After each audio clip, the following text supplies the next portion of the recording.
Claves de la semana. Seguimiento de noticias internacionales elaborado por CESTE. Buen día, comenzamos con una moderación del endeudamiento. De acuerdo a los datos del Fondo Monetario Internacional, la deuda mundial con relación al PIB disminuyó por segundo año consecutivo. En concreto, descendió 10 puntos porcentuales hasta el 238% del PIB debido al elevado ritmo de crecimiento registrado en un buen número de países y al entorno inflacionario. El endeudamiento se aleja pues de los máximos alcanzados en 2020, 258% del PIB. Ahora bien, continúa estando ligeramente por encima de los valores alcanzados antes de la pandemia. El descenso fue más pronunciado entre los hogares y las empresas no financieras. Por el contrario, el endeudamiento del sector público se redujo a un ritmo más moderado. A nivel geográfico, la caída se ha producido especialmente en los países desarrollados. En cambio, en un buen número de economías emergentes, el nivel de los pasivos en relación con el tamaño de la economía registró una variación positiva. Especialmente relevante resulta la evolución de China. La deuda con relación al PIB, 272%, se sitúa ya en valores similares a los de Estados Unidos como consecuencia del creciente endeudamiento del sector privado. El FMI calcula que el 28% del total de la deuda de las empresas no financieras corresponde a entidades chinas, un porcentaje superior al peso del país asiático en la economía mundial. Pasamos a Argentina, donde se produce una rebaja del IVA frente al descontrol inflacionario. La inflación alcanzó el 12,4% intermensual en agosto, según los datos de la Agencia Estadística Argentina, lo que representa la tasa mensual más alta desde 1991 y sitúa la inflación interanual en el 124,4%. Este fuerte repunte se produjo tras la devaluación parcial aplicada después de las elecciones primarias del 13 de agosto.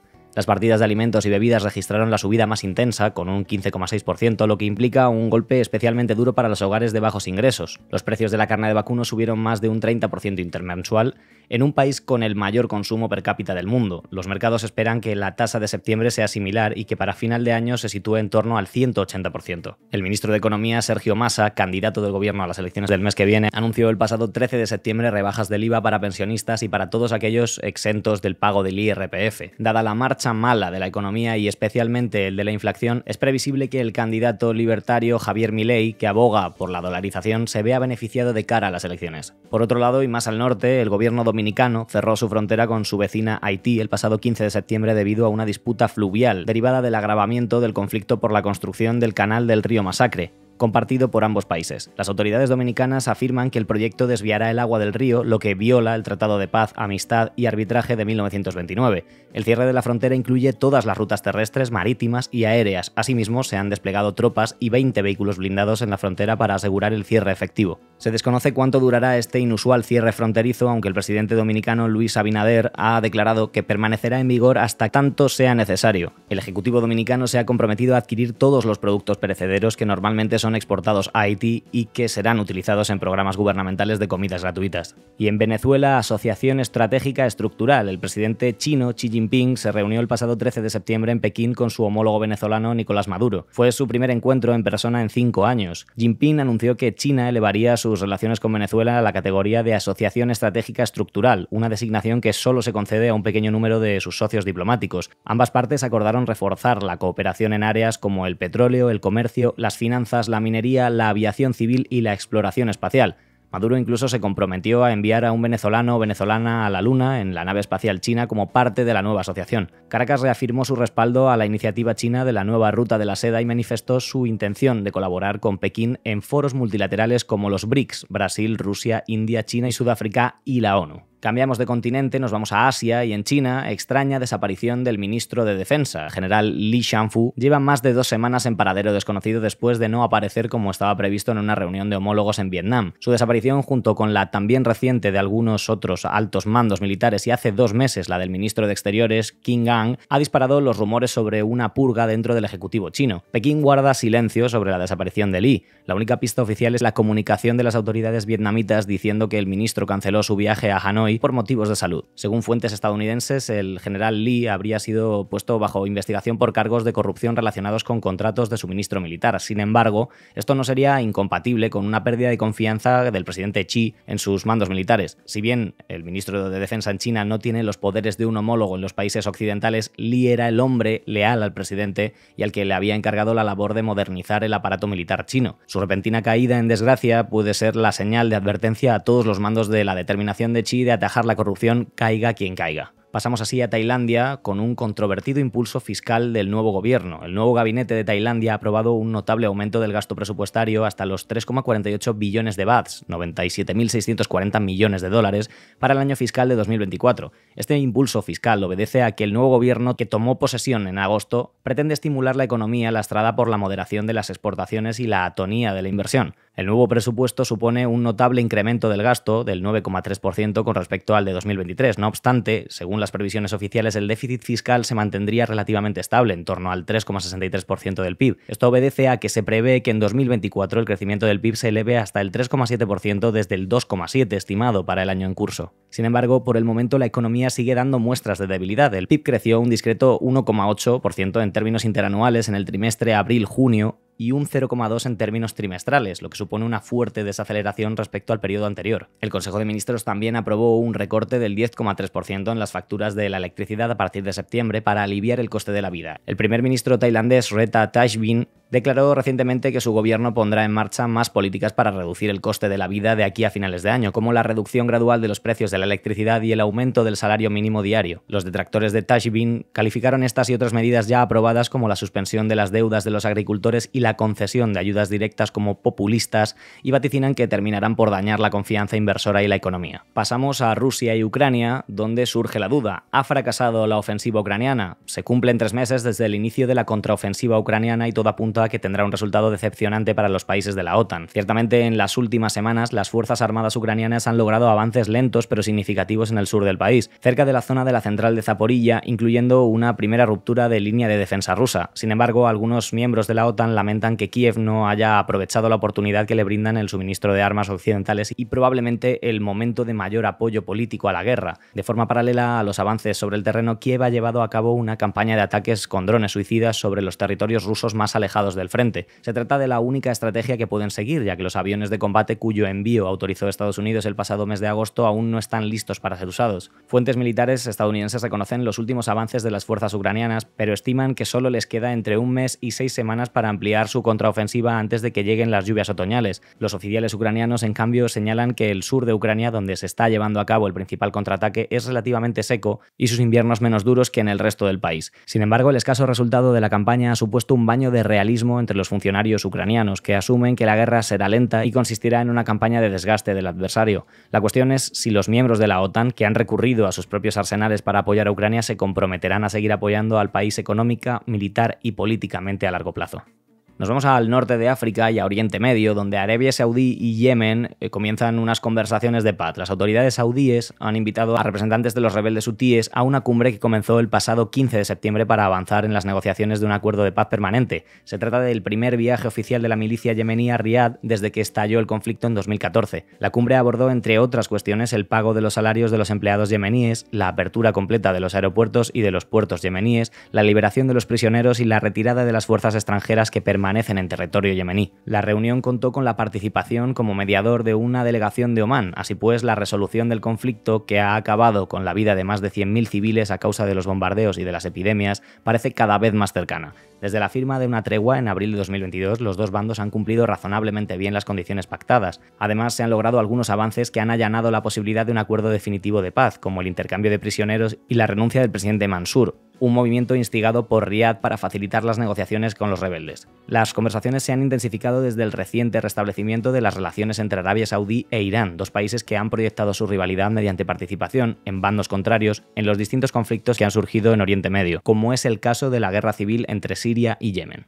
Y en Libia, devastadoras inundaciones. Según las autoridades de la localidad de Derna, situada al noreste de Libia, el número de fallecidos como consecuencia del ciclón Daniel podría superar los 20.000, una quinta parte de la población. Se registraron precipitaciones de más de 400 litros por metro cuadrado en tan solo unas horas, la cifra más alta de la serie histórica. Los abundantes lluvias provocaron el colapso de 2 presas, un derrumbe que originó 2 olas de más de 7 metros de altura que sepultaron a la cuarta mayor ciudad del país. Después de provocar inundaciones en las regiones de Bulgaria, Grecia y Turquía, el sistema de tormenta Daniel se desplazó hacia el Mediterráneo, transformándose en un medicán, entendido como tal los ciclones con características similares a los huracanes del Atlántico que tienen lugar en el Mediterráneo. Varios países, entre ellos Egipto, Emiratos Árabes Unidos y España, así como organismos internacionales como la ONU, han desplegado equipos de rescate. La catástrofe ha propiciado, por otra parte, la colaboración entre los dos gobiernos que dirigen el fragmentado país. La comunidad científica señala que la formación de este inusual fenómeno climático en el Mediterráneo podría estar relacionada con el cambio climático, dado que el aumento de las temperaturas en los océanos y en la atmósfera provocan el combustible necesario para la formación de tormentas torrenciales. Además, advierten que la frecuencia de este tipo de eventos extremos posiblemente aumentará en el futuro. En Etiopía y Egipto disputa por el agua del Nilo. Etiopía ha terminado el llenado del embalse de la gran presa del Renacimiento etíope sobre el Nilo Azul, río que aporta alrededor del 80% del caudal total del Nilo. El macroproyecto hídrico es una de las piezas clave de los planes del desarrollo de Addis Abeba, que ya tendrá una capacidad de producción eléctrica de más de 5.000 megavatios, la mayor de una instalación de su tipo en el continente africano, y promete la electrificación del empobrecido país. No obstante, se ha convertido en una enorme fuente de tensiones con sus vecinos, especialmente con Egipto, que ve el proyecto como una amenaza existencial, y, en menor medida, con Sudán. Aunque se han mantenido conversaciones entre los tres países para limitar el impacto de la presa en la seguridad hídrica de toda la región en el pasado, los sucesivos gobiernos de El Cairo han llegado a amenazar con usar la fuerza para poner fin a la disputa, algo que Etiopía no considera creíble.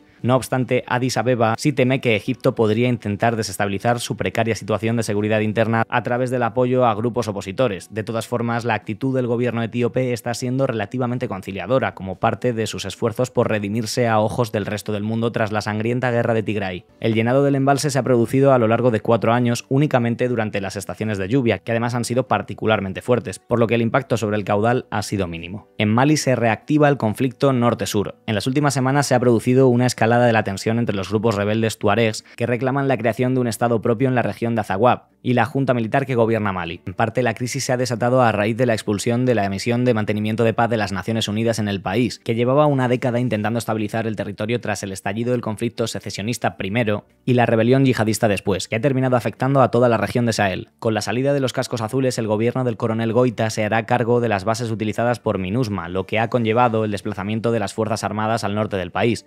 El CSP, el Marco Estratégico Permanente, que agrupa a todos los movimientos nacionalistas del norte de Mali, considera esto una violación del acuerdo de paz firmado en Argel en 2015, cuya puesta en práctica ha sido extremadamente deficiente. Así, excusándose en las provocaciones del ejército maliense, los tuaregs se han hecho con el control de la base de Burem y otras posiciones en Gao tras intensos combates con el ejército. En paralelo, los yihadistas han aprovechado para intensificar sus operaciones. Destaca el bloqueo a la ciudad de Tombouctou, llevado a cabo por Jinnim, la rama de Al-Qaeda en Mali. Muchos detractores de Goita denuncian que el gobierno estaría favoreciendo la inestabilidad deliberadamente con el fin de posponer las elecciones programadas para febrero de 2024, que deberían suponer la vuelta a un régimen civil, casi 4 años después del derrocamiento del presidente Ibrahim Boubacar Keïta, democráticamente elegido. Independientemente de la plausibilidad de esta acusación, el control gubernamental sobre el norte del país es muy precario y se espera que a corto plazo la intensidad del conflicto vaya en aumento, lo que podría poner en peligro los comicios. Y en Níger, mientras continúa la tensión con Francia, se reanudan las operaciones con Estados Unidos. La Junta Militar de Níger ha acusado a Francia de reunir tropas y material militar para lanzar una intervención militar desde otros países miembros de la CEDEAO,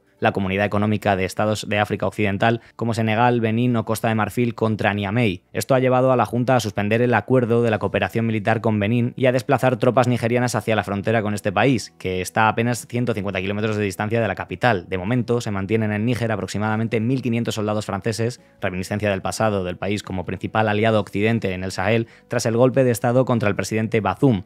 Niamey se ha aliado con otras juntas golpistas para la región, ha firmado un pacto de defensa mutua con Mali y Burkina Faso, y al igual que estas ha rechazado la presencia del ejército galo en su territorio. No obstante, el presidente francés Emmanuel Macron ha declarado que solo retiraría las tropas a petición de Bazoum, único interlocutor legítimo para París. Esto contrasta con la actitud estadounidense, que en el último mes ya ha tomado ciertas decisiones que apuntan a un distanciamiento con respecto a la posición francesa. Entre ellas destaca la reanudación de misiones de inteligencia y vigilancia tras mantener negociaciones con la Junta Militar. Y se cumplen 5 meses del inicio del devastador conflicto en Sudán que enfrenta al ejército sudanés liderado por Abdel Fattah al-Burhan y al grupo paramilitar Fuerzas de Apoyo Rápido, el RSF, de Mohamed Hamdan Dagalo, alias Hemedti. Escapando del asedio de la RSF a la capital del país, Yartum, epicentro de los enfrentamientos, al-Burhan se ha establecido en Puerto Sudán, a orillas del Mar Rojo, ciudad que actúa ahora mismo como capital provisional. En paralelo, Hemedti ha amenazado con formar un nuevo gobierno que denominó una autoridad civil auténtica con base en Jartum. Al mismo tiempo, las fuerzas nacionales sudanesas, una coalición de partidos y grupos opositores, anunciaron la formación de un gobierno civil transicional. La existencia de diversos gobiernos complicará los esfuerzos de mediación, por lo que se teme que el conflicto se enquiste,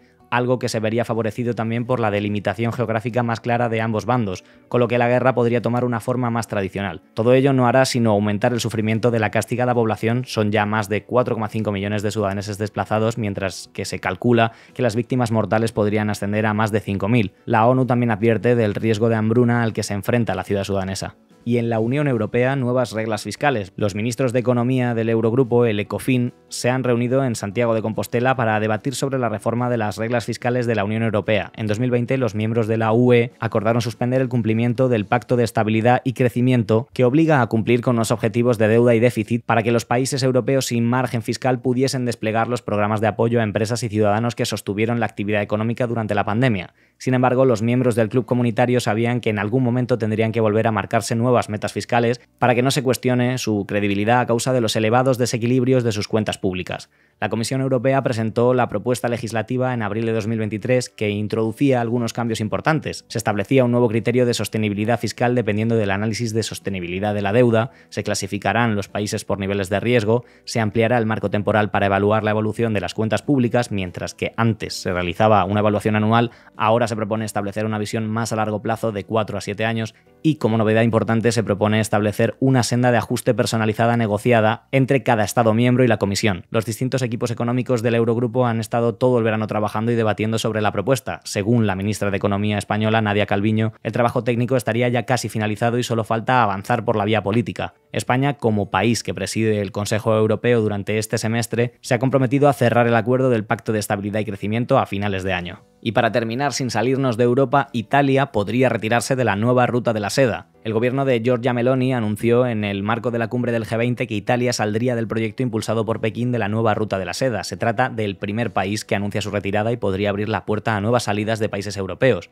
En 2019, el gobierno italiano, entonces liderado por Giuseppe Conte, decidió adherirse a la iniciativa china con el objetivo de impulsar las relaciones entre ambos países, un gesto que no gustó nada en Bruselas, donde estaban tratando de reducir la influencia china en los miembros del bloque comunitario. Bajo el paraguas de la BRI, por sus siglas en inglés, el Belt and Road Initiative, Italia firmó numerosos acuerdos institucionales con China que abarcaban desde la doble imposición hasta el reconocimiento de ciertos requisitos sanitarios para las exportaciones de carne de cerdo, pasando por los bienes culturales y sitios de patrimonios, así como diversos acuerdos comerciales menores. Desde entonces, sin embargo, Italia apenas ha experimentado beneficios económicos derivados de su participación en dicho proyecto. Las exportaciones italianas a China solo han crecido en 4.000 millones de dólares en 3 años, de los 14.500 millones que registraban en 2019 a los 18.600 millones de dólares a finales de 2022. Algo similar ocurre con los flujos de inversión extranjera directa de China a Italia, que de hecho se han desplomado desde los 650 millones de dólares en 2019 a los 33 millones de dólares que registró en 2021. Se entiende, por tanto, que el gobierno de Giorgia Meloni haya decidido reevaluar su pertenencia a este proyecto del que Italia no ha logrado beneficios económicos significativos. Ahora, el reto está en gestionar diplomáticamente la salida de Italia de la nueva ruta de la seda sin enturbiar las relaciones con China en un momento en el que el escenario geopolítico es muy volátil.